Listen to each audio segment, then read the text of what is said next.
કેમ છો વિદ્યાર્થી મિત્રો? આજે હવે આપણે સેકન્ડ ચેપ્ટર ચાલુ કરવા જઈ રહ્યા છે. હવે સેકન્ડ ચેપ્ટર ખરું એ બે ભાગમાં વિભાજિત થયેલું છે. પહેલો ભાગ ખરો એ વિદ્યુત સ્થિતિમાન છે. આપણે અત્યાર સુધી શું કહેવાય કે વિદ્યુત બળ પર લાગતા બળની વાત કરી, એના વિદ્યુત ક્ષેત્રની વાત કરી, બરાબર. પરંતુ આપણે એક વિદ્યુત ભાર છે એને જ્યારે ગતિ કરાવડાવીએ છીએ અથવા તો એક જગ્યાએથી બીજી જગ્યાએ લઈ જઈએ છીએ તો કોઈકવાર વિદ્યુત ક્ષેત્ર આપણને જાતે કામ કરી આપે છે, કાં તો આપણે ઘણીવાર વિદ્યુત ક્ષેત્રની વિરુદ્ધમાં જઈને કાર્ય કરવું પડે છે અંદર. તો આજે કરવું પડતું કાર્ય ખરું એ કયા સંદર્ભમાં આપણે મેઝર કરી શકીએ એને આપણે વિદ્યુત સ્થિતિમાન કહે છે, જેના પર આપણે આ ચેપ્ટરમાં ફોકસ કરવો છે. અને આનો જે બીજો ભાગ ખરો એને આપણે કેપેસિટન્સ કહીએ છીએ અંદર, બરાબર. એટલે કેપેસિટર શું છે, એ વિદ્યુત ભારનું સ્ટોરેજ કઈ રીતના કરે છે અને એના ઉપયોગો શું છે એ આપણે એના સેકન્ડ પાર્ટમાં ડિસ્કસ કરીશું અંદર. તો આજના ડેટમાં જોવા જઈએ તો તમને અહીંયા આગળ પ્રથમ પ્રશ્ન એ આવે છે કે ગુરુત્વ બળ અથવા તો સ્પ્રિંગ બળને સંરક્ષી બળો કેમ કહેવાય? સંરક્ષી બળનો મતલબ શું અંદર કે તમારે કોઈ પણ એક દિશામાં કાર્ય કરવું પડે, બીજી દિશામાં કાર્યની જાતે થઈ જાય. જેમ કે તમે કોઈ બી પથ્થર કરો એને ખાલી નીચેથી ઉપર ઉઠાવવા માટે કાર્ય કરવું પડે, પછી પથ્થર છોડી દે એની જાતે નીચે જતો રહે કે નથી જતો રહેતો. એ રીતના સ્પ્રિંગની વાત કરો તો એને તમે ખેંચો ત્યાં સુધી જ કાર્ય કરવાનું, પણ ખેંચેનું તમે બંધ કરીને છોડી દો તો સ્પ્રિંગ પાછી શું કરશે? પોતાની મૂળ સ્થિતિમાં આવી જાય કે ના આવી જાય, બરાબર છે. એટલે એને અહીંયા આગળ સંરક્ષી બળો કહેવામાં આવે છે. તો એની વ્યાખ્યા લોકો કઈ રીતના આપવાનો ટ્રાય કરે છે કે ગુરુત્વ બળ અથવા તો સ્પ્રિંગ બળ જેવા બળની વિરુદ્ધમાં જ્યારે કોઈ પણ બાહ્ય બળ પદાર્થને એક બિંદુથી બીજા બિંદુએ લઈ જવા માટે કાર્ય કરે છે ત્યારે કાર્ય પદાર્થની સ્થિતિ ઉર્જા સ્વરૂપે સંગ્રહ પામે છે, અને બાહ્ય બળ જેવું દૂર કરવામાં આવે છે ત્યારે પદાર્થ ફરી પોતાની ગતિ ઉર્જા પ્રાપ્ત કરીને એ ગતિ ઉર્જા જેટલી સ્થિતિ ઉર્જા ગુમાવે છે, બરાબર, અને ગતિ ઉર્જા અને સ્થિતિ ઉર્જાનો સરવાળો અચળ રહે છે. તેથી આ પ્રકારના બળો સંરક્ષી બળો ક્યાં છે? એટલે ટૂંકમાં સાર કે એટલે છે શું સમજી લો, સ્પ્રિંગ છે, સ્પ્રિંગને તમે ખેંચો છો એટલે ખેંચવાથી શું આવે છે? ગતિમાં આવે છે અંદર, બરાબર. અને એના પર તમે એ સ્વરૂપે બળ લગાવીને શું કરો છો? કાર્ય કરો છો. તે કાર્ય ખરું એમાં શું થાય છે? સ્થિતિ ઉર્જા સ્વરૂપે સંગ્રહિત પામે છે અંદર, બરાબર. હવે જેવું તમે બળ લગાવવાનું બંધ કરી દેશો એટલે આની અંદરની જે સંગ્રહિત સ્થિતિ ઉર્જા ખરી એ સ્પ્રિંગને એની મૂળ સ્થિતિમાં આવવા માટે ફરીવાર ઇન્સિસ્ટ કરશે અંદર, ટ્રાય કરશે અંદર. એટલે કે એ ફરી પાછો શું આવશે? ગતિમાં આવશે અંદર, અને ગતિમાં એને પોતાની મૂળ સ્થિતિમાં આવશે. અને એ વખતે શું કરે છે? એને જેટલી પણ મેળવેલી સ્થિતિ ઉર્જા ખરી એ બધી ગતિ ઉર્જામાં શું કરે છે? ફરીવાર રૂપાંતર કરી દેશે અંદર. તો આમ તમે જોઈ શકો છો કે અહીંયા આગળ જેટલી ગતિ ઉર્જા મળે છે એનું સ્થિતિ ઉર્જામાં, અને ફરીવાર સ્થિતિ ઉર્જાનું ગતિ ઉર્જામાં રૂપાંતર કરીને પોતાના મૂળ સ્વરૂપે પાછું આવી જાય છે, બરાબર. એટલે કે અહીંયા આગળ ગતિ ઉર્જા અને સ્થિતિ ઉર્જા બંનેનો સરવાળો કેવો રહે છે? અચળ રહે છે, બરાબર. એટલે કે યાંત્રિક ઉર્જાનો અહીંયા આગળ શું થાય છે? સંરક્ષણ થાય છે. અને જ્યાં યાંત્રિક ઉર્જાનું સંરક્ષણ થાય ત્યાં જ આગળ આપણે એવું કહી શકીએ કે આવા બળો ખરા, આવા ક્ષેત્રો ખરા, એ બધા શું છે? સંરક્ષી પ્રકારના છે અંદર. અને એની અંદર આપણા ત્રણ જે મૂળભૂત બળો છે, ગુરુત્વાકર્ષણ બળ, વિદ્યુત ચુંબકીય બળ અને વિદ્યુત બળ અને ચુંબકીય બળ, અને સાથે સાથે સ્પ્રિંગ બળ, આ બધાને આપણે શેમાં લઈએ છીએ? સંરક્ષી બળોમાં લઈએ છીએ અંદર. બીજું કે છે કે વિદ્યુત બળ સંરક્ષી કેમ છે એ તો આપણે સમજી ગયા અંદર, બરાબર. હવે સ્થિત વિદ્યુત સ્થિતિ ઉર્જાની વ્યાખ્યા આપણે સમજવાની છે. તેવું કે છે કે વિદ્યુત બળની વિરુદ્ધમાં જ્યારે કોઈ બાહ્ય બળની અસર હેઠળ વિદ્યુત ભારને એક બિંદુથી બીજા બિંદુએ લઈ જવામાં આવે તો આપણે એના પર જે કાર્ય કરીએ છીએ એ કાર્ય જે તે વિદ્યુત ભારમાં સ્થિતિ ઉર્જા સ્વરૂપે શું પામે છે? સંગ્રહિત પામે છે. અને જ્યારે આપણે બળ દૂર કરીએ છીએ ત્યારે એ વિદ્યુત ભાર ફરી એ ગતિ ઉર્જા પ્રાપ્ત કરે છે. કોની અંદરથી? એની અંદર જે ઓલરેડી સંગ્રહિત થયેલી હતી એ સ્થિતિ ઉર્જાનું રૂપાંતરણ ગતિ ઉર્જામાં કરે છે અંદર, બરાબર. અને એ ગતિ ઉર્જાના મૂલ્ય જેટલી જ વિદ્યુત સ્થિતિ ઉર્જા, એટલે કે સ્થિતિ ઉર્જા ગુમાવતું જાય અને ગતિ ઉર્જા મેળવતું જાય. એટલે કે અહીં પણ ગતિ ઉર્જા અને વિદ્યુત સ્થિતિ ઉર્જાનું શું થાય છે? સંરક્ષણ થાય છે. એટલે વિદ્યુત બળ આપણું શું બને છે? સંરક્ષી બળ બને છે. અને આ રીતે આપણે સ્થિત વિદ્યુતની સ્થિતિ ઉર્જાની આપી વ્યાખ્યા તો શું આપી શકીએ અંદર? એટલે કે વિદ્યુતના ટર્મ્સમાં સ્થિતિ ઉર્જાની વ્યાખ્યા આપવી હોય તો શું આપી શકીએ અંદર, બરાબર. તેવું કે છે અહીંયા આગળ વાત અનંત અંતરેથી કરવાની છે.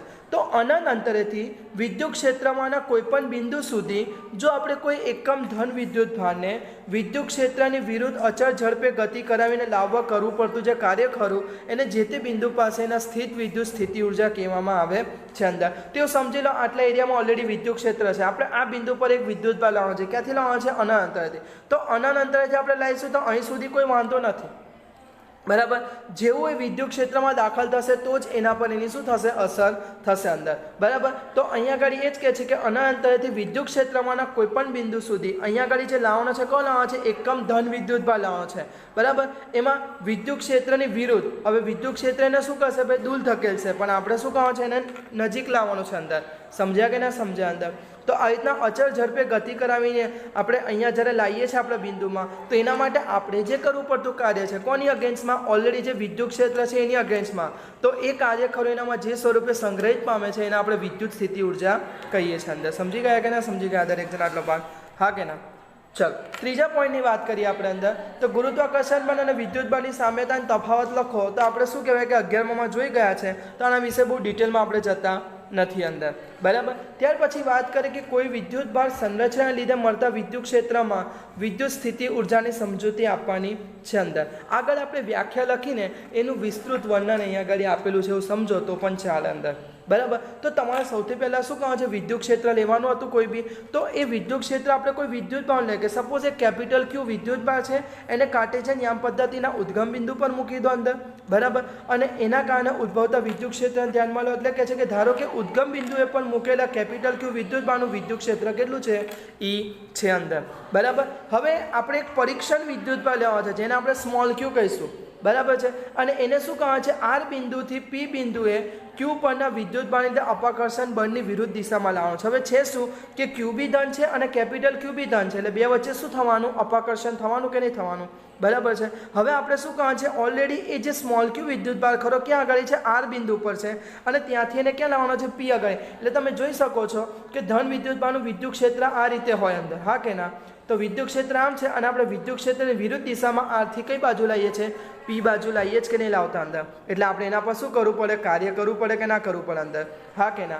અહીંયા આગળ ખાસ એ વસ્તુ ધ્યાન રાખવાની છે કે તમે જે પણ પરીક્ષણ વિદ્યુત ભાર લો છો, બરાબર, તો એના ખસવાથી આપણો જે મૂળ વિદ્યુત ભાર કેપિટલ ક્યુ છે એના સ્થાનમાં ફેરફાર થવો જોઈએ નહીં અંદર, બરાબર. એટલે એ વસ્તુ શક્ય ક્યારે બનાવી શકે કે અહીંયા આગળ કેપિટલ ક્યુ ખરો એ બહુ મોટો લો અને એની સામે આ જે પરીક્ષણ વિદ્યુત ભારનું મૂલ્ય છે કેવું લો, નાનું લો, તો આના ઇન્ફ્લુઅન્સથી આના હલવાના ચાન્સીસ શું થઈ જાય, ઓછા થાય. એ જ અહીંયા આગળ લખેલું છે કે પરીક્ષણ વિદ્યુત ભાર આપણે એટલો નાનો લીધો છે જેથી સ્ત્રોત વિદ્યુત ભાર ક્યુને ખલેલ પહોંચાડતો નથી, એટલે કે એના અપાકર્ષણના કારણે પેલો કેપિટલ ક્યુ પોતાની જગ્યા નહીં છોડી દેતો અંદર.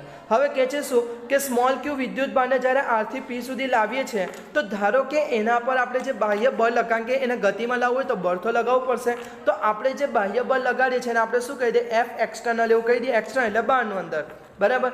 આમ ક્યુ વિદ્યુત ભાર પર વિરુદ્ધ દિશામાં લાગતું વિદ્યુત બળ કેટલું થશે, એફઈ થશે અંદર. હવે ક્યુ વિદ્યુત ભાર છે એને પહેલાં વિદ્યુત ભારના લીધે વિદ્યુત બળ લાગવાનું અને એ કેટલું થશે, એફઈ થશે. હવે એફઈ અને એફ એક્સટર્નલ બંને કેવા છે, પરસ્પર વિરુદ્ધ દિશામાં છે અંદર, બરાબર. હવે આપણે જો વિરુદ્ધ દિશામાં કાર્ય કરવું હોય તો સ્વાભાવિક વસ્તુ છે કે આપણું જે બાહ્ય બળ ખરું એ એટલીસ્ટ તમારા વિદ્યુત ક્ષેત્રના બળને શું થવું જોઈએ, સમતુલ્ય થવું જોઈએ કે ના થવું જોઈએ અંદર, હા કે ના, બરાબર. તો તમારો જે પરિણામી વિદ્યુત ભાર ખરો એટલે કે સ્મોલ ક્યુ વિદ્યુત ભાર ખરો અંદર એના પર લાગતું પરિણામી બળ શૂન્ય થશે. અને આપણે ન્યૂટનના ગતિનો પહેલો નિયમ જાણીએ છીએ કે જ્યાં સુધી પદાર્થ પર કોઈ બાહ્ય બળ નહીં લાગે તો શું કહે, સ્થિર પદાર્થ સ્થિર રહેશે અને ગતિ કરતો પદાર્થ પોતાની અચળ ગતિ શું કરશે, ચાલુ રાખશે અંદર. સમજ્યા કે ના સમજ્યા અંદર, બરાબર. તો એ જ વસ્તુ કહે છે કે ક્યુ વિદ્યુત ભાર પર લાગતું ચોખ્ખું બળ શૂન્ય થશે જો આપણે બાહ્ય બળ અને ઇલેક્ટ્રિક બળનું મૂલ્ય સમાન રાખીએ અંદર. એટલે કે ક્યુ વિદ્યુત ભાર પોતાની જે અચળ ઝડપ હશે એ અચળ ઝડપથી ગતિ કરશે અને એની ગતિને એ વખતે પ્રવેગિત ગતિ કહીએ આપણે, ના કહીએ. પ્રવેગ તો શું છે, વેગનો ફેરફાર છે. હવે ઝડપ જ અચળ રહેતી હોય તો પ્રવેગની વાત કરવાનો કોઈ મતલબ રહેતો જ નથી અહીંયા આગળ અંદર,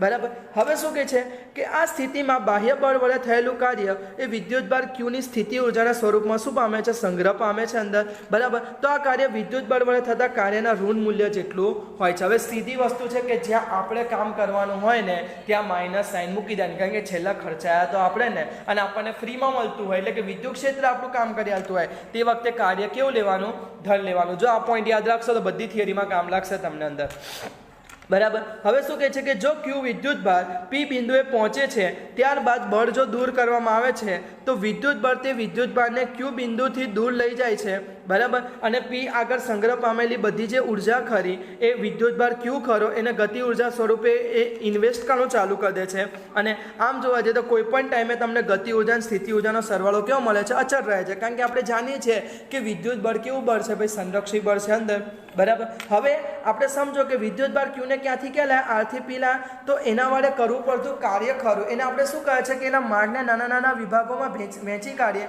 અને એક વિભાગનું અંતર આપણે ડીઆર જેટલું લઈએ જોઈએ તો કરવું પડતું કાર્યનું આપણે સૂત્ર શું લેતા હતા? એફ ડોટ ડી આર લેતા હતા કે નહોતા લેતા? અંદર એકચ્યુઅલમાં કાર્યનું સૂત્ર શું હતું?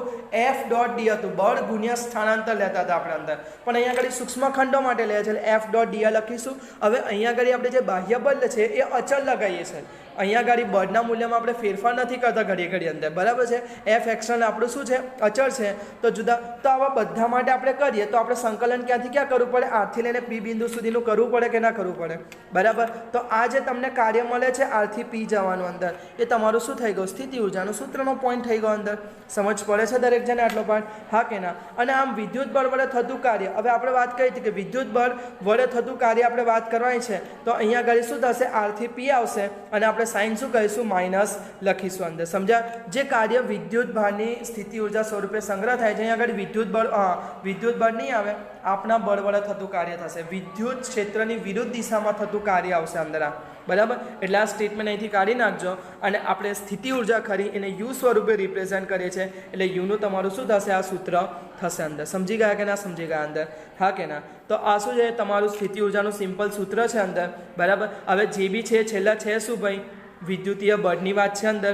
હા કે ના? તો વિદ્યુતીય બળ, હવે એફ એક્સટર્નલ લખો કે એફઈ લખો, પણ જ્યારે એફઈ લખો ત્યારે માઇનસ સાઇન લખવી પડે અંદર. બીજું કંઈ છે નહીં. આપણે એક્સટર્નલ બળ નથી ગણતા, પણ આપણને વિદ્યુત બળ તો ખબર જ છે ને, તો એની જગ્યાએ આપણે લખીએ એટલે એ ટર્મ્સમાં અહીંયા આગળ આપણી શું આવશે? માઇનસ સાઇન આવશે અંદર. સમજ્યા કે ના સમજ્યા અંદર? બરાબર. અને સ્થિતિ ઉર્જાનું સૂત્ર શોધવું હોય તો શોધી કાઢવાનું અંદર. સમજી ગયા? હવે ખાસ ધ્યાન રાખવાનું છે કે આપણા રિલેટેડ પૂછતા હોય તો જવાબ માઇનસમાં લખવાનો, અને જો વિદ્યુત ક્ષેત્રના લીધે થતું હોય તો આપણે જવાબ જે બી હોય એ શેમાં લખવાનો? પ્લસમાં લખવાનો. બસ આટલું યાદ રાખજો. દાખલામાં લગભગ કોઈ જગ્યાએ તમને ભૂલ થશે નહીં અંદર. સમજી ગયા કે ના સમજી ગયા અંદર? ત્યાર પછી નેક્સ્ટ પોઈન્ટની વાત કરીએ અંદર કે વિદ્યુત સ્થિતિ ઉર્જાનો તફાવત સમજાવો અને તેને લગતી નોંધવા લાયક બાબતો જણાવો. તો મેઇન વસ્તુ શું છે કે સ્થિતિ ઉર્જા ખરી એમાં આપણે પોઈન્ટ 11માં જોયો હતો કે સ્થિતિ ઉર્જાના મૂલ્યનું કોઈ મહત્વ નથી, પણ સ્થિતિ ઉર્જામાં થતા ફેરફારનું મહત્વ હોય છે અંદર. બરાબર. એટલે અહીંયા આગળ પણ આપણે તફાવત લેવો જરૂરી થઈ જાય છે બે બિંદુ વચ્ચેનો. તેવું કહે છે કે વિદ્યુત ક્ષેત્રમાં દરેક બિંદુએ ક્યુ વિદ્યુત ભાર ધરાવતો કણ અમુક સ્થિતિ ઉર્જા ધરાવે છે, તો પી બિંદુએ પ્લસ ક્યુ જેટલો વિદ્યુત ભાર મૂકેલો છે. બરાબર છે. તો એવું સમજી લો કે આ બિંદુ પર હશે તો આ બિંદુ પર બી કોઈક ને કોઈક તો સ્થિતિ ઉર્જા હશે કે નહીં હોય અંદર? હા કે ના? હવે જો આપણો કણ ફરીવાર એનું જ આરથી પી સુધી, બરાબર, ક્યુ વિદ્યુતભારને ગતિ કરવા માટે કરવું પડતું કાર્ય એ તેની આરથી પી પાસેની સ્થિતિ ઉર્જાના તફાવત જેટલું હોય છે અંદર. બરાબર. એટલે કે તમે અહીંયા આગળ જે કાર્ય કરો છો તો આર બિંદુની જે સ્થિતિ ઉર્જા છે ને પી બિંદુ એની વચ્ચેનો જે તફાવત હશે એટલું કાર્ય તમારે શું કરવાનું થશે? તો આમ સ્થિતિ ઉર્જાનો તફાવત આપણે એવું લખી શકીએ પી બિંદુનો યુપી અને આર બિંદુનો શું થશે? યુઆર થાય કે ના થાય અંદર? હા કે ના? અને તફાવતને આપણે ડેલ્ટાથી રિપ્રેઝન્ટ કરીએ છીએ તો આ થઈ ગયું. અને આ જે ખરું કોના બરાબર છે? આપણે જે કર્યું એ કાર્ય બરાબર છે, એટલે આપણે ડબલ્યુ આરપી લખી શકીએ કે ના લખી શકીએ અંદર? હા કે ના? બરાબર છે. હવે શું કહે છે કે ક્યુ વિદ્યુત ભારનું સ્થાનાંતર અપકર્ષણની વિરુદ્ધમાં થાય છે, તેથી વિદ્યુત બળ વડે થયેલું કાર્ય ઋણ લેવામાં આવે છે. તો એના પ્રમાણે આપણે અહીંયા આગળ કરીએ તો સ્વાભાવિક વસ્તુ છે માઇનસ સાઇન મૂકવી પડે કે ના મૂકવી પડે અંદર? હા કે ના? બરાબર. હવે આગળ શું કહે છે આપણને કે યાદચ્છિક વિદ્યુતભારના વિદ્યુત ક્ષેત્ર માટે બે બિંદુઓ વચ્ચેના વિદ્યુત સ્થિતિ ઉર્જાના તફાવતને એક બિંદુથી બીજા બિંદુ પર આપેલ ક્યુ વિદ્યુતભારને પ્રવેગ રહિત લઈ જવા માટે બાહ્ય બળ વડે કરવા પડતા કાર્ય તરીકે વ્યાખ્યાયિત કરી શકીએ છે અંદર. બરાબર. એટલે કહેવા શું માંગે છે કે જે બી વિદ્યુતભારનું વિદ્યુત ક્ષેત્ર છે એમાં જે બી બે બિંદુઓ વચ્ચે આપણે વિદ્યુત સ્થિતિ ઉર્જાનો તફાવત શોધીએ છીએ. બરાબર. એમાં એવું કહે છે કે એક બિંદુથી બીજા બિંદુ પર આપેલા ક્યુ વિદ્યુતભારને પ્રવેગ રહિત લઈ જવા માટે લાગતા બળ વડે આપણે કરવું પડતું જે કાર્ય ખરું એના તરીકે. જો એક વસ્તુ સમજો, સ્થિતિ ઉર્જાનો તફાવત પણ કાર્ય જ છે. હા કે ના? ઉપર આપણે લખ્યું અંદર.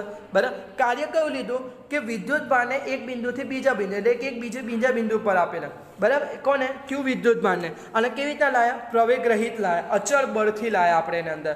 બરાબર. તો એના તરીકે જ આપણે શું કહે છે? વ્યાખ્યાયિત કરીએ છીએ અંદર. આગળ કહે છે કે સ્થિતિ ઉર્જાના તફાવત માટે નોંધવા લાયક કેટલીક બાબતો શું છે અંદર કે સમીકરણ 1 જે ખરું એની જમણી બાજુનું પદ વિદ્યુતભારના માત્ર પ્રારંભિક અને અંતિમ સ્થાનો પર આધારિત છે. એટલે કે કાર્ય ખરું આપણું એ માત્ર સ્થાન પર આધારિત છે. આનો અર્થ એ થાય છે કે વિદ્યુતભારને એકથી બીજા બિંદુએ લઈ જવા માટે અસંખ્ય માર્ગો વિચારી શકાય, પણ આ ગતિ દરમિયાન વિદ્યુત ક્ષેત્ર વડે થયેલું કાર્ય માત્ર પ્રારંભિક અને અંતિમ સ્થાનો પર જ આધાર રાખે છે. આથી એકથી બીજા બિંદુએ જવા માટે લીધેલા માર્ગ પર આધાર રાખતું નથી, જે કુલમના નિયમ પર પરથી પણ સાબિત થાય છે. જે સંરક્ષિત બળની મૂળભૂત શું છે લાક્ષણિકતા છે. તો આપણે સ્થિતિ ઉર્જાની થિયરીમાં ઓલરેડી આ વસ્તુ જોઈ હતી કે પદાર્થ જ્યારે એક સ્થાનથી બીજા સ્થાને જાય છે અંદર, બરાબર, તો એ માત્ર શેની પર આધાર રાખે છે? સ્થાન પર આધાર રાખે છે, ના કે એ સ્થાન મેળવવા માટે લીધેલા માર્ગ પર આધાર રાખે છે અંદર. હા કે ના? તો એ જ વસ્તુ અહીંયા આગળ છે, કારણ કે અહીંયા આગળ વિદ્યુતની સ્થિતિ ઉર્જા છે, તો છે તો છેલ્લા સ્થિતિ ઉર્જા ને ભાઈ અંદર, બરાબર. પછી બીજું કહે છે કે સ્થિતિ ઉર્જાના ખરેખર મૂલ્યનો કોઈ અર્થ નથી, સ્થિતિ ઉર્જાનો તફાવત જ અગત્યનો છે. જે આપણે સ્ટાર્ટિંગમાં જ વાત કરી કે ભાઈ સ્થિતિ ઉર્જાનું એકલું મૂલ્ય આપણને કોઈ કામ નથી લાગતું, એનો તફાવત ખરો એ આપણને શું કહે છે? કામ લાગે છે. અને સ્થિતિ ઉર્જાનો તફાવત આ રીતે આપણે લખીએ છીએ અંદર, બરાબર. અને ત્યાર પછી તમને એકની એક વસ્તુ ગોલ ગોલ ફેરી લખી છે અંદર કે અનંત અંતરવાળું ઘનો અંદર,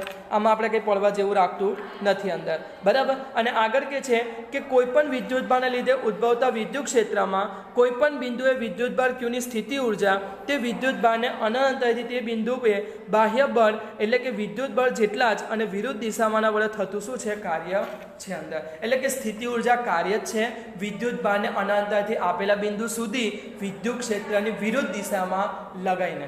સમજ પડે છે કે નથી પડતો પાઠ? એટલે આપણે એ કાર્ય કરવાનું છે, પણ કોની વિગતમાં કાર્ય કરે? વિદ્યુત ક્ષેત્રની. જો વિદ્યુત ક્ષેત્રની સાથે જ કામ કરે તો વિદ્યુત ક્ષેત્ર જ કરી લે, આપણે કરવાની કોઈ જરૂર જ નથી અંદર. સમજી ગયા સુધીનો પાઠ? તો આપણે શું કહેવાય કે આ ચેપ્ટરનો જે બેઝિક ઇન્ટ્રોડક્શન પાર્ટ હતો એ આ વિડીયોમાં શું કર્યો? કવર કરવાનો ટ્રાય કર્યો અંદર. હવે સ્થિતિ ઉર્જા છે તો સ્વાભાવિક વસ્તુ છે તો છેલ્લા ઉર્જા, તો એનું એકમ તમને ખબર પડે કે ના પડે? પારિમાણિક સૂત્ર બી તમે લખી શકો ન લખી શકો અંદર, બરાબર. આના પછીના વિડીયોમાં એના પછીના જે ટોપિક્સ જે કામના છે એ આપણે ડિસ્કસ કરીશું. Okay, thank you.